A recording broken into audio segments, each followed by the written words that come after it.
Bonne matinée à tous, à tous les Congolais. Le temps pour moi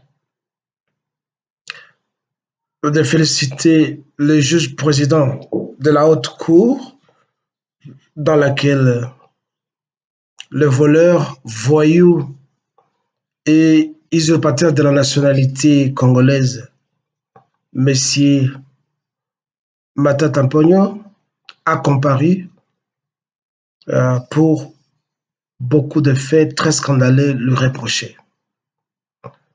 Je suis en train de féliciter le juge président pour me répéter, d'avoir constaté qu'il est resté imperturbable, ferme dans sa décision et même dans ses propos, malgré les blagues que M.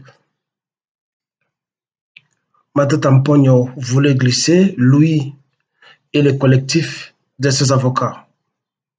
Monsieur Kamuleta, félicitations. Une fois de plus,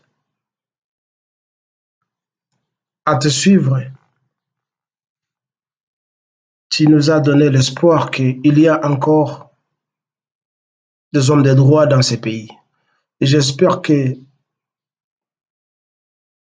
la scène que nous avons suivie n'est pas une comédie et que, en reportant l'autre comparution, qui pourra être peut-être la troisième, la ferme décision sera prise après la plaidoirie du collectif des avocats de M. Matata Mponyo. Les occupants et les infiltrés rwandais, ougandais et burundais, tanzaniens même, se sont trop moqués du Congolais. Il est temps qu'une nouvelle élite juridique puisse défendre les intérêts du pays, le pays et ses citoyens, et même les expatriés qui y vivent. Nous avons été habitués à une justice corrompue, comme l'avait dit M. Félix Tshisekedi lui-même, que la justice congolaise est malade. J'espère que nous sommes en train de traverser l'époque ou l'étape de la convalescence et que la guérison réellement viendra.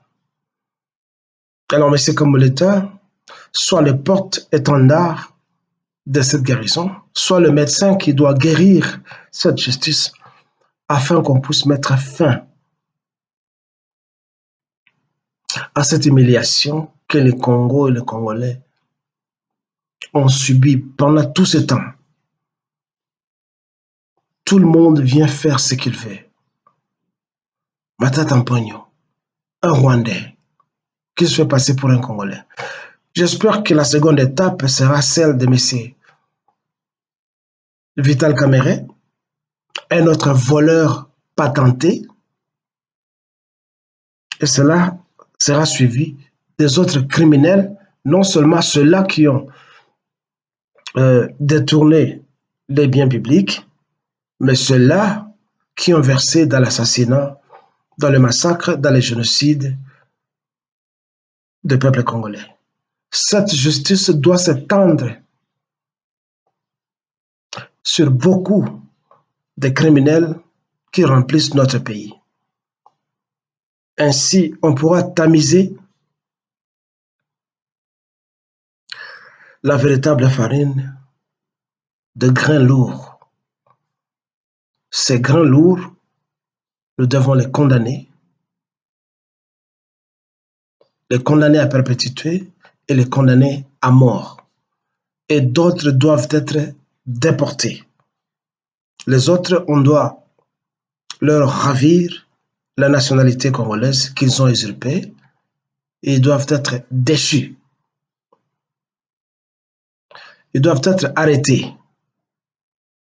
Tous les Rwandais, tous les Ougandais, tous les Burundais, tous les autres qui entrent chez nous illégalement et qui s'y promènent en potentat en maltraitant les Congolais.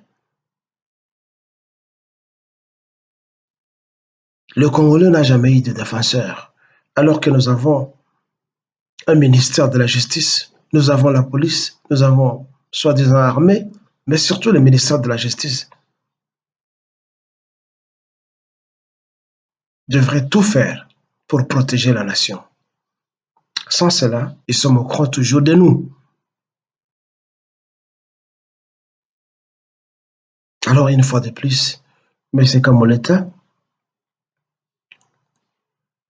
avec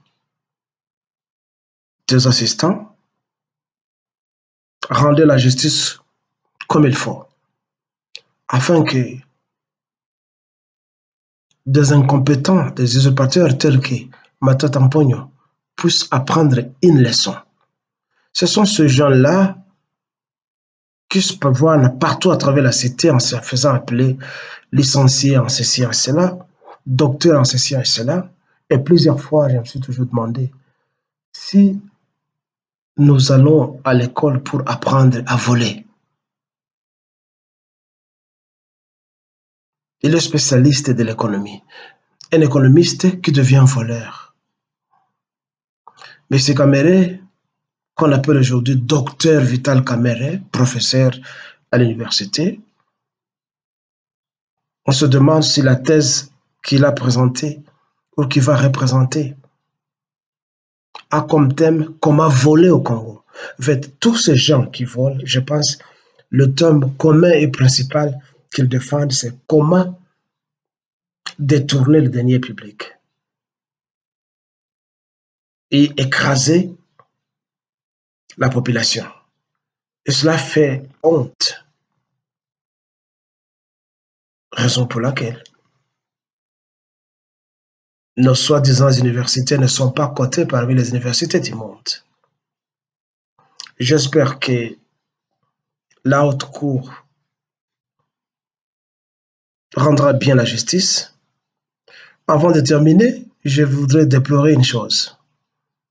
Un pays dans lequel des millions et des milliards sont détournés. Mais regardez le cadre dans lequel ce jugement, cette comparution se déroule. Une petite salle exiguë, tellement exiguë que les gens sont entassés dans un rectangle. On n'a même pas le temps de respirer. Il a fallu M. Félix Tshisekedi, en critiquant la justice congolaise, commencer d'abord, et aussi, ça ne sera pas une seule priorité, construire des infrastructures dans lesquelles la justice doit être rendue.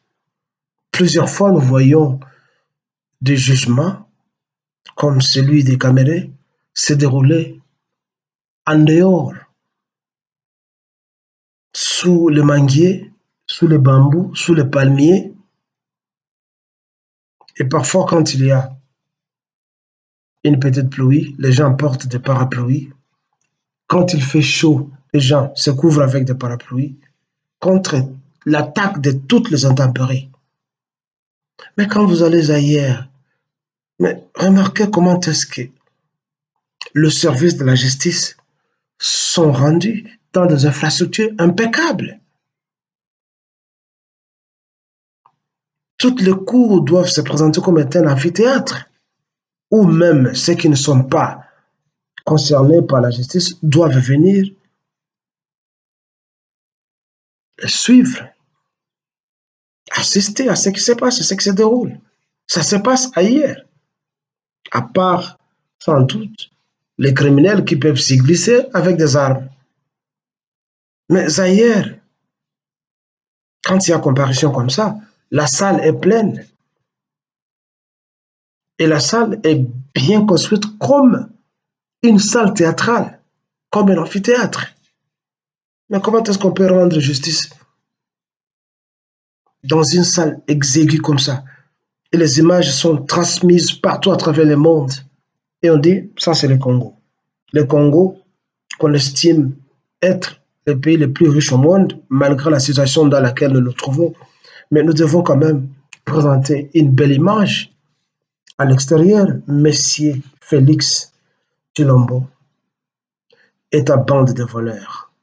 Et je dis ceci, c'est pour le Congo de Lumumba, de Kasavubu, de Pierre Moulele, de Simo Kimbangu, de Kim Pavita, de tous les martyrs congolais et de tous les Congolais qui luttent pour que la nation congolaise soit.